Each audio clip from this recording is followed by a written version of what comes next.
ಬಾಹ್ಯಾಕಾಶ ಸಂಶೋಧನೆಯಲ್ಲಿ ಹೊಸ ಮೈಲುಗಲ್ಲು ಸ್ಥಾಪನೆಯಾಗಿದೆ. ಇಸ್ರೋ ಕಳಿಸಿದ್ದ ನೌಕೆಯ ಅಲಸಂದೆ ಕಾಳಲ್ಲಿ ಈಗ ಎಲೆ ಕಾಣಿಸಿಕೊಂಡಿದೆ. ನೋಡಿ, ಬಾಹ್ಯಾಕಾಶ ಸಂಶೋಧನೆಯಲ್ಲಿ ನಮ್ಮ ಭಾರತದ ಮತ್ತೊಂದು ಮೈಲುಗಲ್ಲಿದು ಇಸ್ರೋದು. ಅಲ್ಲಿ ಏನು ನೌಕೆ ಕಳಿಸಿದಾರಲ್ಲೋ ಅದರಲ್ಲಿ ಅಲಸಂದೆ ಇಟ್ಟು ಕಳಿಸಿದ್ರು, ಅಲಸಂದೆ ಕಾಳು. ಅದರಲ್ಲಿ ಎಲೆ ಬಂದಿದೆ ನೋಡಿ, ಅಂದರೆ ಚಿಗುರುಡಿತಾ ಇದೆ. ಇದು ಅಂತರಿಕ್ಷದಲ್ಲಿ ಮಾನವ ಉಪಸ್ಥಿತಿಯ ಬಗ್ಗೆ ಒಂದು ರೀತಿ ಆಶಾಭಾವನೆ ಇದೆ ನಮಗೆ. ಇಸ್ರೋ ಹಾರಿಬಿಟ್ಟಿದ್ದ ಸ್ಪೆಡೆಕ್ಸ್ ನೌಕೆಯಲ್ಲಿ ಕಾಳನ್ನು ಅಳವಡಿಸಲಾಗಿತ್ತು. ನೋಡಿ, ಎಲೆ ಕಾಣಿಸ್ತಾ ಇದೆ ಅಲ್ವ ನಿಮಗೆ? ಅಂದರೆ ಈಗ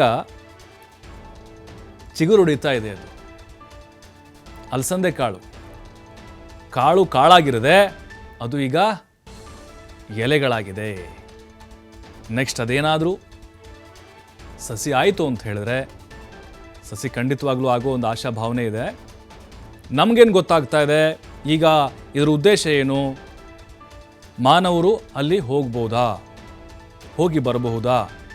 ಮಾನವ ಅಲ್ಲಿ ಜೀವಿಸಲಿಕ್ಕೆ ವಾತಾವರಣ ಇದೆಯಾ ಅನುಕೂಲಕರವಾಗಿ? ಸ್ಪೆಡೆಕ್ಸ್ ಮೊನ್ನೆ ಬಿಟ್ಟಿದ್ರಲ್ವಾ, ಅದರಲ್ಲಿ ಈ ಕಾಳನ್ನು ಇಟ್ಟಿದ್ರು ಅಲಸಂದೆ. ಈಗ ಅದು ಮೊಳಕೆ ಒಡೆದು ಎಲೆ ಕೂಡ ಬಂದಿದೆ. ಹಾಗಾಗಿ ಮಾನವರು ಅಲ್ಲಿ ಹೋಗಿ ಬರಬಹುದಾದ ಅಥವಾ ಅಲ್ಲಿ ಜೀವಿಸಬಹುದಾದ ಕೆಲವೊಂದಿಷ್ಟು ಅಂಶಗಳು ನಮಗೆ ಈ ಮೂಲಕ ಗೊತ್ತಾಗ್ತಾ ಇದೆ. ನೋಡಿ, ಕಾಳಿನ ಮೊಳಕೆಯಾಗಿ ಎಲೆಯಾಗಿ ಚಿಗುರು ಹೊಡೆದಿದೆ.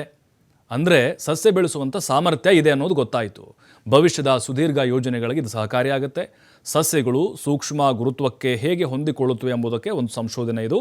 ಆಹಾರ ಉತ್ಪಾದಿಸುವ ಗಗನಯಾತ್ರಿಗಳಿಗೆ ಗಾಳಿ, ನೀರು ಉತ್ಪಾದಿಸೋಕೆ ನಿರ್ಣಾಯಕ ಪಾತ್ರ ವಹಿಸುತ್ತೆ. ಮೇನ್ ಬೇಕಾಗಿರೋದು ಗಾಳಿ, ಜೊತೆಗೆ ಅಲ್ಲಿ ಆಮ್ಲಜನಕ ಏನು ಈ ಸಸ್ಯಗಳ ಬೆಳವಣಿಗೆಗೆ ಬೇಕಾಗುತ್ತೆ.